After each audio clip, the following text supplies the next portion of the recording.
It's day 3 of our voyage up from Hobart to Sydney, and we are currently in the middle of the Bass Strait. It is pretty rocky right now, but nothing compared to this morning when we were passing Flinders Island shortly before 8 a.m. We hit a top speed of 12.4 knots on a swell of 2.5 to 3 metres. The navigator, Natalie, explained these are the exact conditions that the Endeavour loves. Heading due north with a southerly wind. With the wind at her sails, she is very happy to be trotting along at this pace. Back in Captain Cook's day, they knew the route to Tahiti, but beyond that, it was a bit of a voyage of adventure and discovery. Whereas we have our charts, our paper-based charts with all our coastline mapped out, some of it still using Cook's original soundings that he did as we went up the East Australian coast. Before we leave a port, we plan exactly where we're going to go, have it all drawn out on paper-based charts, then transfer that data electronically. I spent 12 days on a replica of Captain James Cook's HMS Endeavour sailing from Hobart to Sydney. The tall ship is a historically accurate replica of the wooden coal ship converted into an exploration vessel used to map much of Australia's east coast during Cook's first voyage of discovery from 1768 to 1771. The trip to and from its usual moorings at the Australian Maritime Museum was the first time in more than 5 years the Endeavour has hit the open seas.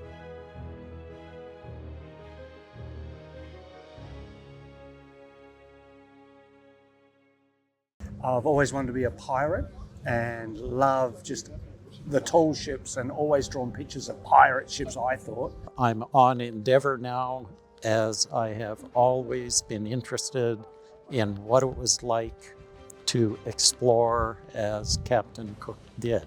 It's been difficult to start with. The seas around Tasmania were quite strong, and we had a lot of chop and a lot of rock, and you had to get your stomach used to that. I'm down here because I just love these ships and sailing on them. The opportunity was just too good to pass up. I mean, we've seen rough weather, hot weather, calm weather, windy nature, people involved in the boat, the crew. It's all been great.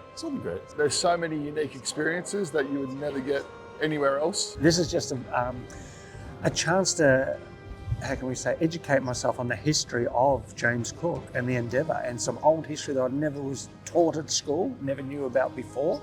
All of my questions have been answered. This has been a fabulous adventure. The crew was diverse, with several people coming from overseas, looking to experience the history and challenge of sailing a tall ship. It was an incredible experience, particularly getting the opportunity to be at the helm as we sailed through Sydney Harbour. My name is Anthony Longhurst. I'm the Master of Endeavour. My history goes back to 1995, being involved with the ship when I first joined her as a watch leader. I sailed with the ship at the First World Voyage, and I covered various roles during that period. I think it's just the complexity of the ship and the enjoyment of working with the old skills and keeping the old traditions alive. There's so few opportunities to experience this kind of ship anywhere in the world, and to have it in Sydney and accessible to people is just quite remarkable. And I think it's just the fact that there are so few people in the world that know how to operate these ships and maintain them. Now, we have people come on here who, first of all, they've taken the step to come sailing, really having no expectation of what they're going to experience, and then having to face fears of going aloft in the rig, steering a ship at night, working in a close-knit team, sleeping in hammocks, and really stepping outside their comfort zones and previous experiences. And what it tends to do is makes people actually reflect on their lives, and in some cases it resets them, and they go away changed people. And quite often they take a different path in life, and it makes them realise what's important to themselves, and also understanding that fear should never stand in their way of making their decisions. On deck, we climbed the mast to adjust the sails and used some of the almost 30 kilometres of rigging to set them into place.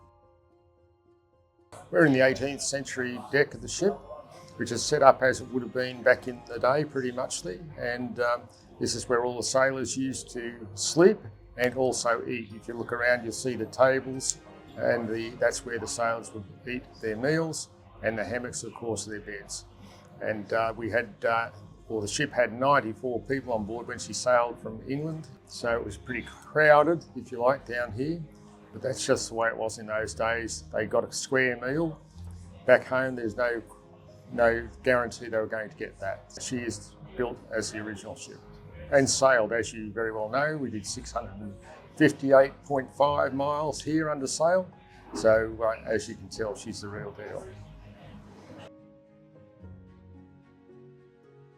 I first joined in 2003 and I went away to Europe on this for about 20 months.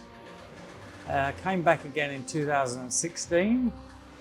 Due to COVID, many things were cancelled and I was set down to cook and come on here again during those periods. The camaraderie, the fact that it's the only chance to sail on a 1700s ship anywhere in Australia, and yeah, the adventure of the whole thing. You have to try and hang on as well as try and cook. Things fly around, there's noise, there's lots of action going, but it somehow happens. I think it's one of the magics of cooking on a sailing ship is we produce food in the most ridiculous conditions.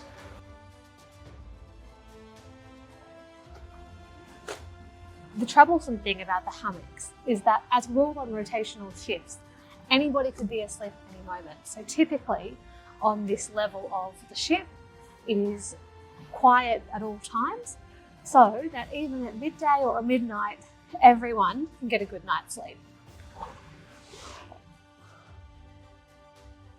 While I personally don't think I'll be taking on the high seas again under sail, it was definitely something I will never regret doing.